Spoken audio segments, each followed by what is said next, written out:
Mr. Tiahrt. Thank you, Mr. Chairman, and thanks for allowing us non-committee members to be involved in the process. It's a pleasure. Specifically, you were going to read something on the fuel offload, and the RFP has a baseline or a threshold of the KC-135R as far as fuel offload. Normally, when an RFP is evaluated, you have a threshold and then an objective, and if both parties meet the objective, they both get scored equally. You mentioned that the objective was more fuel offload capability. More fuel offload capability means one more pound. So technically, if that's still in the RFP, then both parties would be scored equally by having one more pound of fuel than a KC-135R. Is that correct?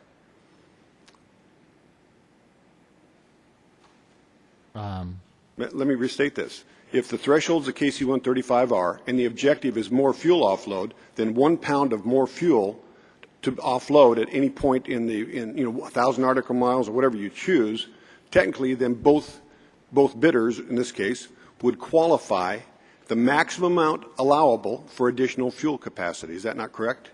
You're speaking from the perspective of the GAO finding. No, I'm as from I the said, perspective the Air of Force, the RFP. The RFP was intended to reflect the requirements document, and the requirements document clearly says that the objective is to carry additional fuel. Okay. And there's a record that says that there's benefit to the warfighter for having additional fuel offload capacity. It's the key performance parameters, excuse me, that where this was stated.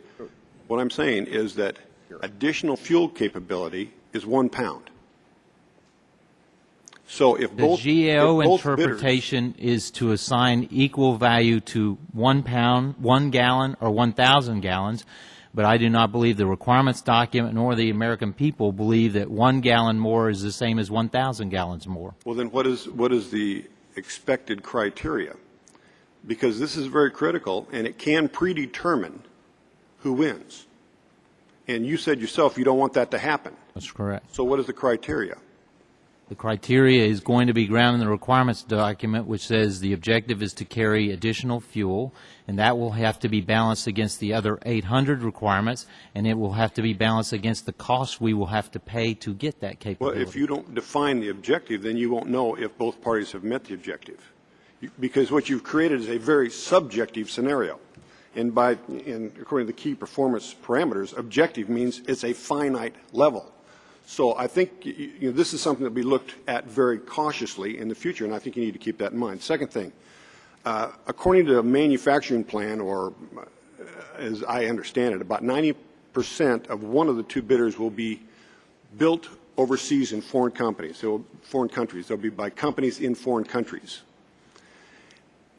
The airplane that the Boeing company proposes is subject to 5 regulations that have been waived by the DFARS, the Defense Federal Acquisition Regulations, for foreign suppliers in NATO countries. I think it's paragraph 225 in the DFARS. Will you waive the Foreign Corrupt Practices Act for EADS of Europe?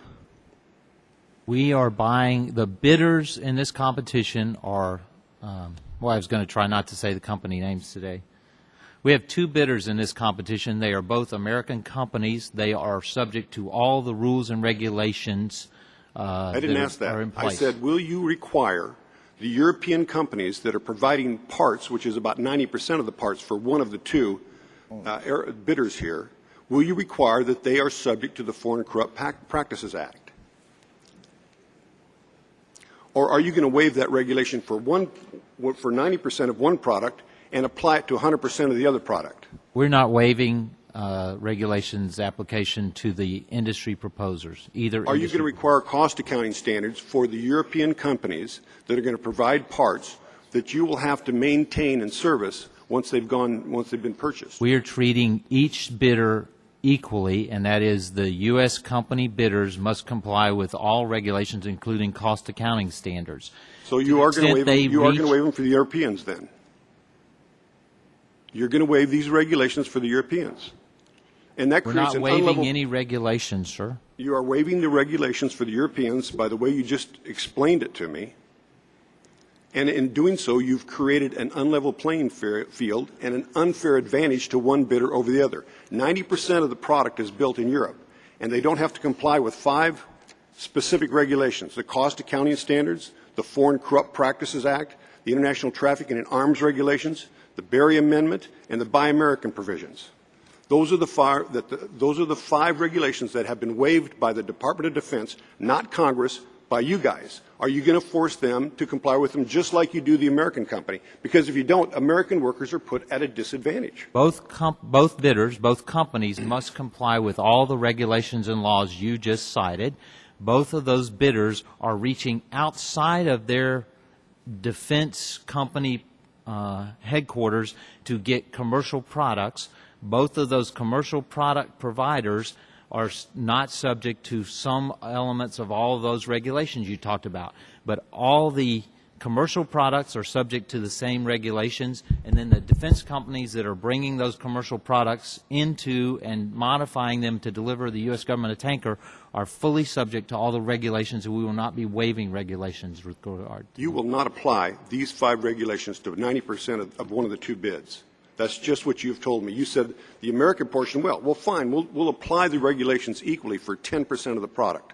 But for 90%, we're going to make a disadvantage for American workers here by allowing no cost accounting standards, no Foreign Corrupt Practices Act, no International Trafficking in Arms regulations. Those are very expensive regulations to implement. And you're implementing it entirely on one body, and you're waiving it entirely for 90% of another body. That is an unfair advantage. We're implementing it uniformly to the two bidders. For all parts that are going to be supplied? Equally. We're applying it equally to the two bidders. Okay, I'm glad to hear that. And you are going to do an industrial capability assessment that was brought up earlier by Mr. Skelton? I'd like to answer that for the record. I believe we will do that. It's required. Okay. I see my time is up, Mr. Chairman, In a but I manner have of some speaking. additional questions. In a manner of